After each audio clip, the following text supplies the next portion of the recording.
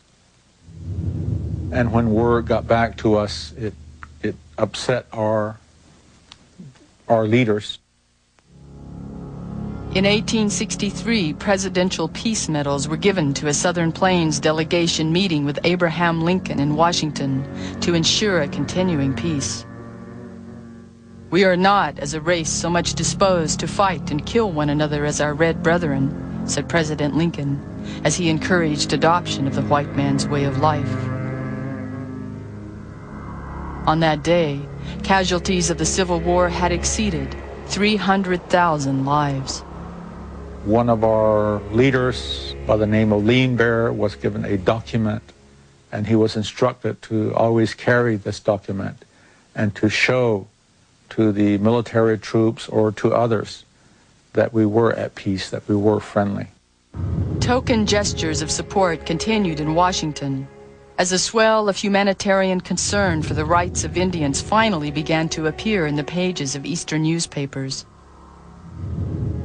But in the West, anti-Indian propaganda filled the newspapers and portrayed us as obstacles in the way of progress.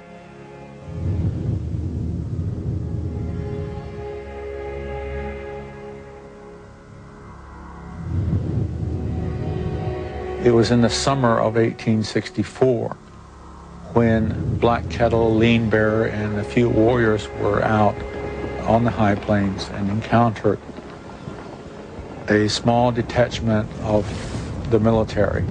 They stopped and faced each other, and Lean Bear volunteered to ride toward the column of troops with this document in his hand.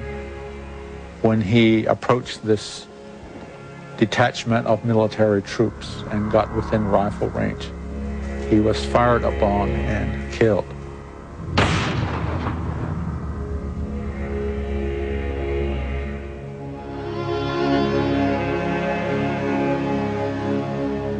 The president is the great chief of the white people.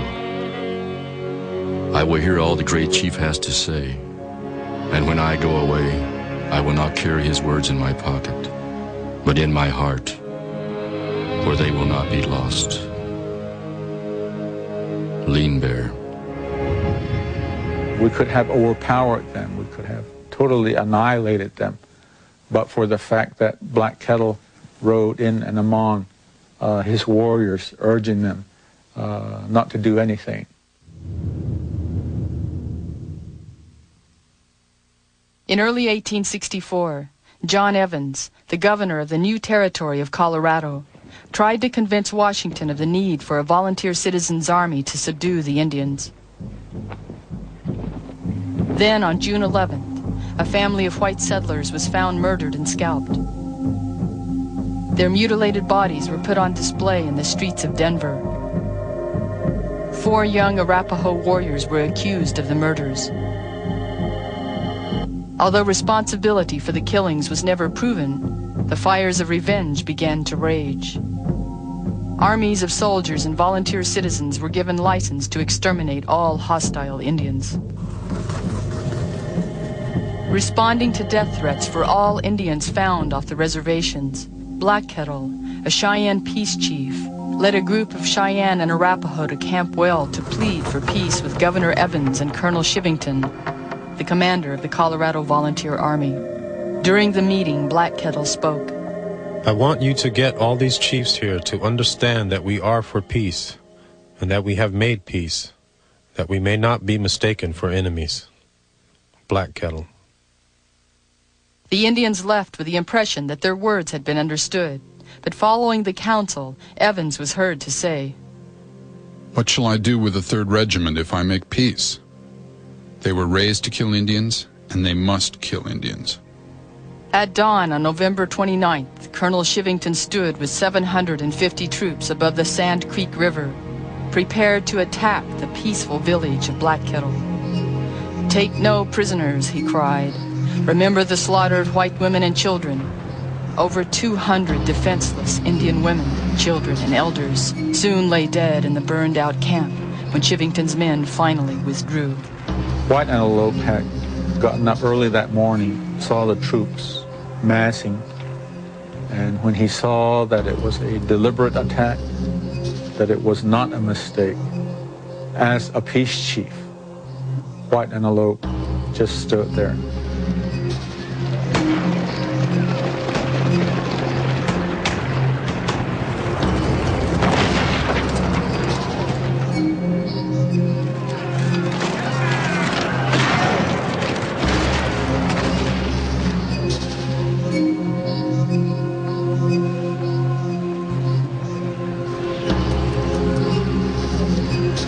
He began to sing his death song. Nothing lives long except the earth and the mountains. Nothing lives long except the earth and the mountains.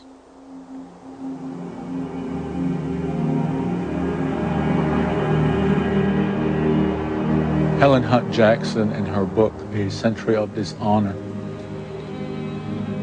has called the Sand Creek Massacre the most atrocious act ever committed in these United States.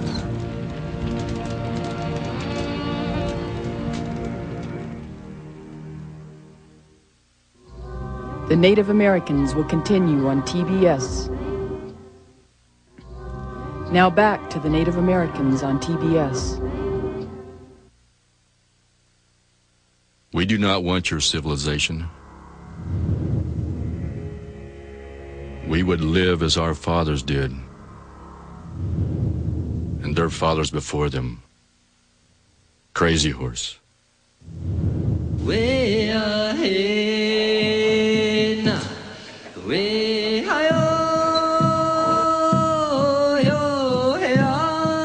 In 1993, the skulls of 6 of the victims of the Sand Creek Massacre were finally returned to the Cheyenne people for a proper burial.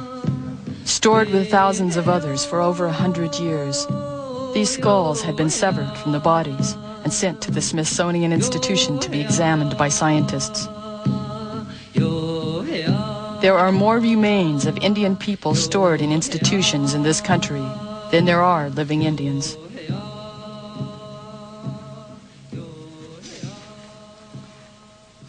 God, look down upon us. Grant us your mercy. Our relatives, we are now here. We have come for you. We are taking you back home. Home.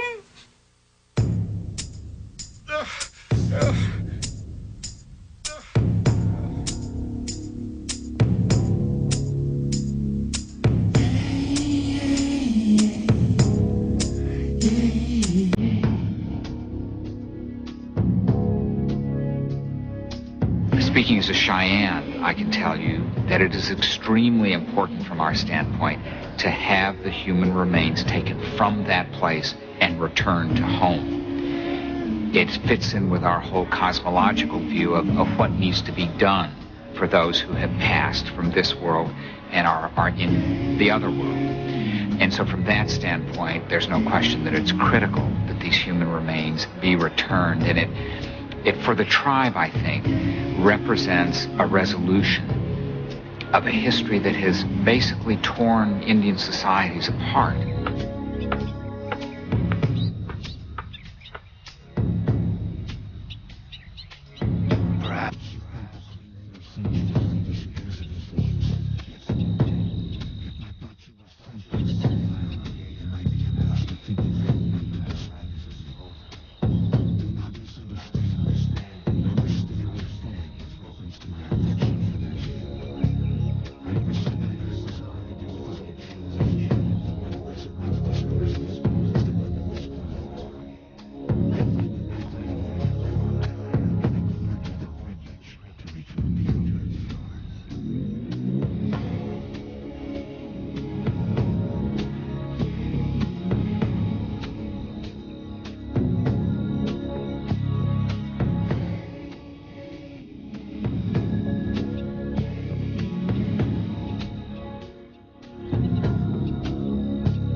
Following the Sand Creek Massacre, the division between the warrior societies and the Council of 44 Peace Chiefs became wider. So when the winter camp was set up along the banks of the Ouachita in the western part of our reservation in November of 1868, Black Kettle was not allowed to camp with the main body. In an effort to disperse groups of threatening Cheyenne warriors enraged by the massacre at Sand Creek, the government ordered Black Kettle to locate his village on the Ouachita River in Indian Territory, where other tribes had been relocated. Black Kettle and the peace chief's compliance was ignored by Colonel George Custer and his 7th Cavalry. In the early hours of a frigid morning, Custer commanded the troops to descend on the Cheyenne village. At the outset of this so-called Battle of the Ouachita, Black Kettle was killed. The United States government condoned Custer's brutal killing of helpless elders, women, and children on the Ouachita River to assure the white settlers they were controlling the Indian problem. Over the next several years, atrocity after atrocity was presented to the American public as a battle, or a skirmish, or a campaign, rather than systematic killing. Our people were herded together on reservations and forced to survive on sparse government rations. The voices of people like Black Kettle, who had resolutely continued to stand for peace, were silenced by the bullets of whites. There were thousands whose acts of bravery in the face of this destruction will never be known. For the Plains Indians, the twin rails of iron that snaked ominously onto the prairies from the east in the 1860s were a fatal incision in the beloved earth. The railroad signaled the demise of our lifeblood, the great buffalo. What the Indian had revered, the white man defiled with slaughter, taking only the hides and leaving the carcasses to rot in the prairie sun. By the early 1880s, a population of 60 million buffalo had been reduced to a paltry few thousand. The buffalo were exterminated in 1884. At that point, that summer, they went on their last hunt. They could find very few buffalo to sustain them. Immediately that fall, the government came in and they went throughout the region, far as you can see, and they brought the Blackfeet, what remained of the tribe, into this area right here. The government took their horses from them and disarmed them. And the Blackfeet camped here, waiting to be supplied with the rations and the annuities that had been promised to them in exchange for land. The only supplies brought to them during this bleak period was one wagon load of food was brought from Helena, which is south of us, about 200 miles. The irony was, in Helena at that time, you could go to the opera, you could eat a magnificent meal, imported wines, for less than $1. As January and February, the most severe months, came, the Blackfeet began to die of starvation. It is estimated that out of the 3,000 plus that came here, over 1,600 of them died of starvation.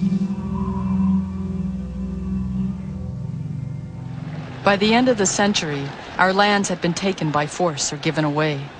The government had arranged lotteries, sealed bids, and frantic land runs that enabled whites to stake claim to over 30 million acres of Indian land holdings. The effort to destroy our peoples was nearly complete.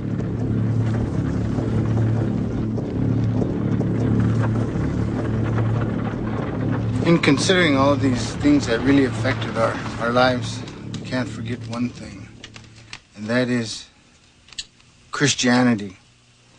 I guess like many other things, they thought they were going to come up and save us because we were the heathen, and like many other things, it was done probably in a good way, but it didn't quite work for us. The notion prevalent in America was that All civilized people are Christian. And in order for the Indian to really become a part of America, we had to become Christians and civilized. Our religion seems foolish to you, but so does yours to me. Baptists, Methodists, Presbyterians, Catholics, all have a different God. Why cannot we have one of our own? Sitting Bull. So many Lakota people, when they heard of Christ, said, now there is a Lakota man. This is a Jesuit mission, St. Paul's. It was first set up in 1885. 2 years later, they opened a day school. And they had an arrangement with the government. The government went along with this, where they would take Indian students in there to Christianize them. For every braid of the boys they'd cut off, throw in there, they'd give them a piece of candy. And candy was rare, so, you know, it was symbolic, but also it was kind of a point of Indian pride to have long hair.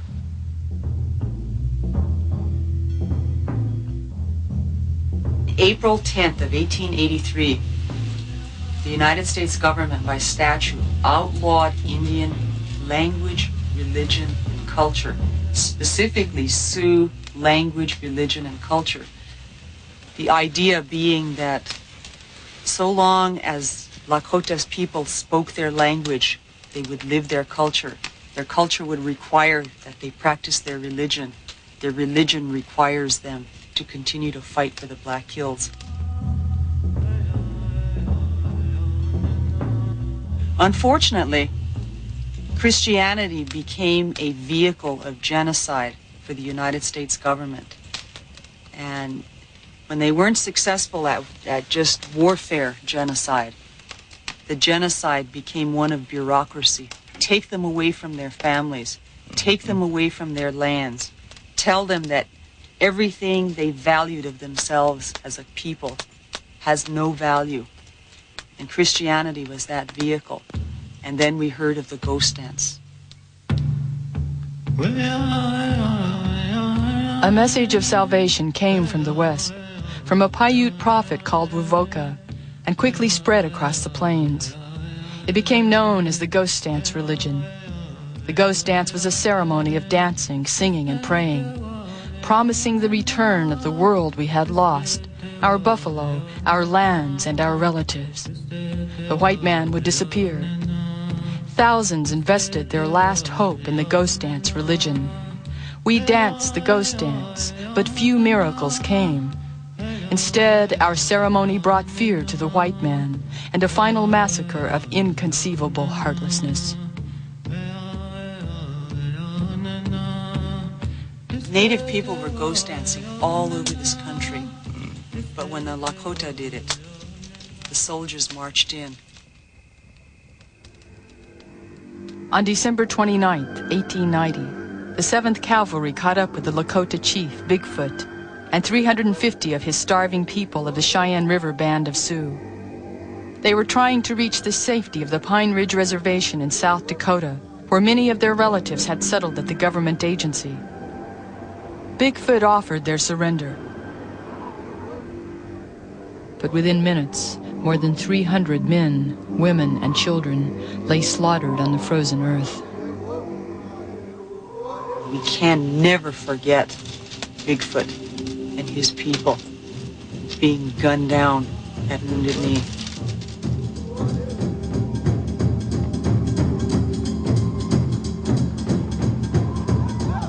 In 1985, a medicine man, Curtis Kills Reed, saw a way to help mend the sacred hoop of the Lakota people, which was shattered at Wounded Knee. The hoop represents the unity of all life. To heal, a 5-year commitment was made for a ceremonial journey on horseback, retracing the route taken by Chief Bigfoot and his band 100 years ago. You know, my son rode in that. He was 12 years old, Kokala. When he was 11, he said, I am going to ride on that journey. I had told him the story of my grandfather's mother, my great-grandmother. And the story that she passed on was how she cried, not only for Sitting Bull, but also for herself, for her people. And she wondered if she would ever live to have children. And so my son said, I'm going to ride on that ride because I don't want my great-great-grandmother to have cried for nothing. Another young Lakota, Wambly Nimpa, afraid of Hawk, was just 8 when he joined the final ride. My great-grandfather was with Bigfoot at Wounded Knee. He was only 10 years old. When the soldiers started shooting, he hid in a creek gully. Then he ran up the creek and escaped into the hills. The first 4 winters, I watched my dad leave with our horses for the ride. I really wanted to go so much. December 28th, the last day my ancestors were alive 100 years ago. Our prayer circle had the most riders yet, 350. All the riders were quiet. They knew that this was the day Bigfoot was walking to his death.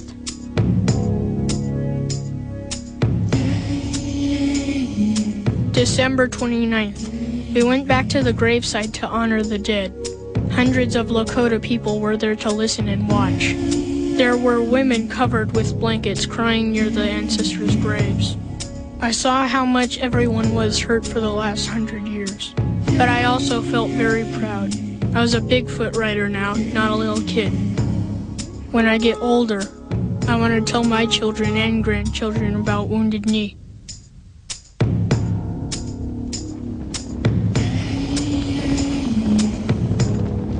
Great Spirit, once more, behold me on earth, and lean to hear my feeble voice. Hear me not for myself, but for my people.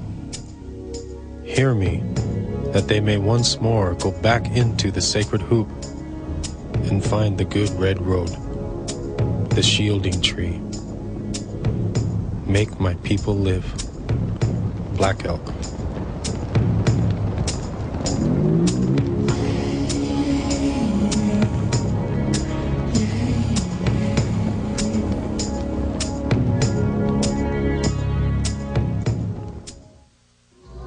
The Native Americans will continue on TBS. Now back to the Native Americans on TBS.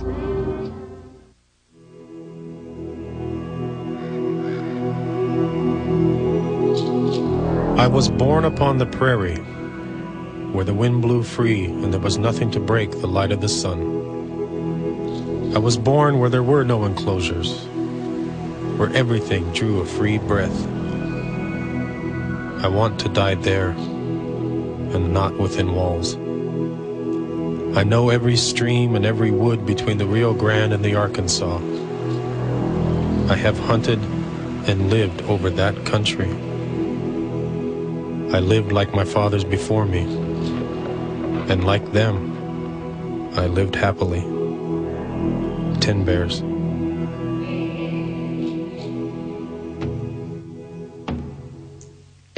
In 1929, my great-grandfather Hollowhorn publicly danced the Sundance, the first time it had been publicly performed since 1882.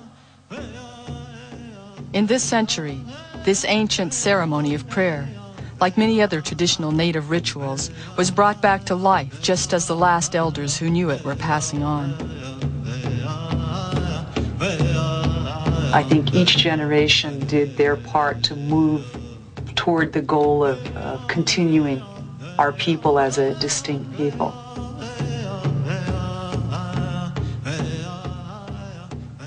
Reclaiming our cultures and the expression of our Native heritage starts with reclaiming our languages. These children are being taught the Blackfeet language in a Head Start program on their reservation in Montana. Tell me again. Sikyayu. Jeffrey, your turn. Say bear in Blackfeet. Good. Sukapi. Your turn. Good. Jessica. Black bear. And the black bear cat. Kanya. Okay, nistoa apanakwa pita. Apanakwa pita. Kistoa no 46. In 1985, Darrell Kipp co-founded the Pagan Institute to encourage the reemergence of Blackfeet culture as a living form. We began to first study the Blackfoot language. We coined the phrase. We said, we weren't dumb. We were just numb. We were so numb for many years of being oppressed and taught that our language was so worthless. And our people before us were absolutely punished for using their language. Then it wasn't unreasonable then when it came in 1985 that we found it very difficult to sit and speak about this, what had become a taboo subject.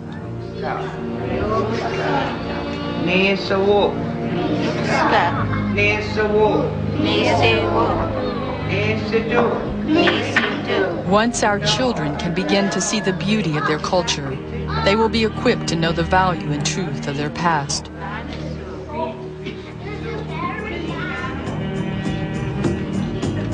I think that we start to realize the power of the legacy that our ancestors left us, In Great Plains region, from the north all the way down to the south, has had a very profound influence upon people. But what I, hear and witness amongst our group here is that some of those stories the people handed down to us, what are they trying to tell us? What legacy did they want us to continue on?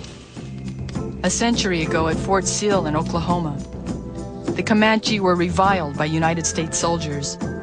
Today, they are being honored for their unique contribution to the defense of their country. We're beginning to establish some very positive elements to ensure that our young people, that they will have the benefits of identity and culture, and that they will be able to rise to the occasion with integrity, dedication, and commitment, not only for themselves, their families, their tribe, but the United States of America. I use something new today. I like to classify myself as a briefcase warrior because today we carry a briefcase. That's our tool, that's our weapon. It shows a modern Indian, but utilizing an age-old responsibility. When we use an age-old responsibility, it means that the fight must go on. My children's lifetime, I would like to see the lands in the Black Hills return to the Sioux Nation. I want them to be able to practice Lakota religion in our sacred lands without undue restriction. I would like for them to be able to really be Lakota in a way that I couldn't be, the way my parents were denied being, but the way my great-grandparents lived and had to give up. We got a whole history here, and we're the present of our past, and we just can't give it up no matter how confusing the times are. We got to gather what we can together and march together for the future.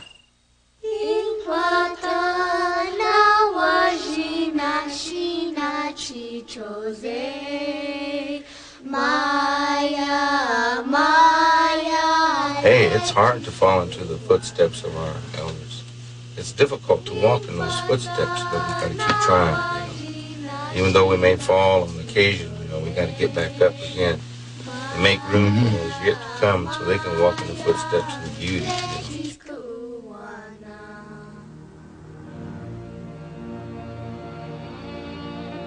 For the Indians of the Great Plains, there were thousands of years of stories and thousands of years of songs.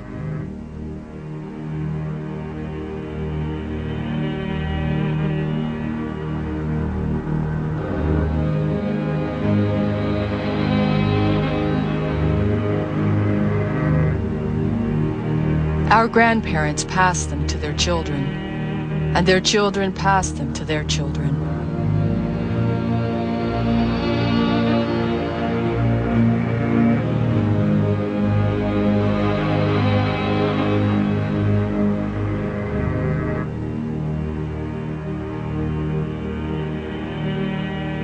These stories and songs are our libraries, and we hold them in our memory.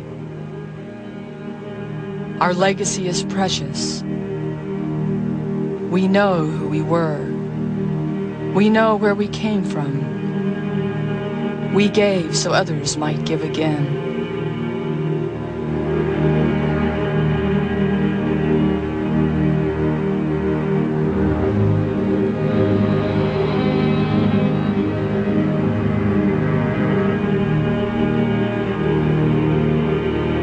We have survived beautifully, and our legacy is alive in us.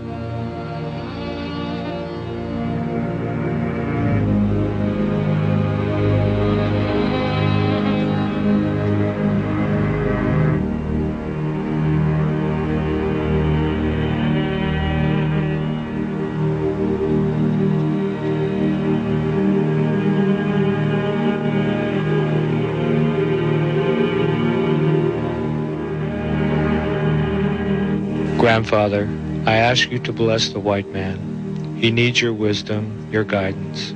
He's tried for so long to destroy my people, and only feels comfortable when given power.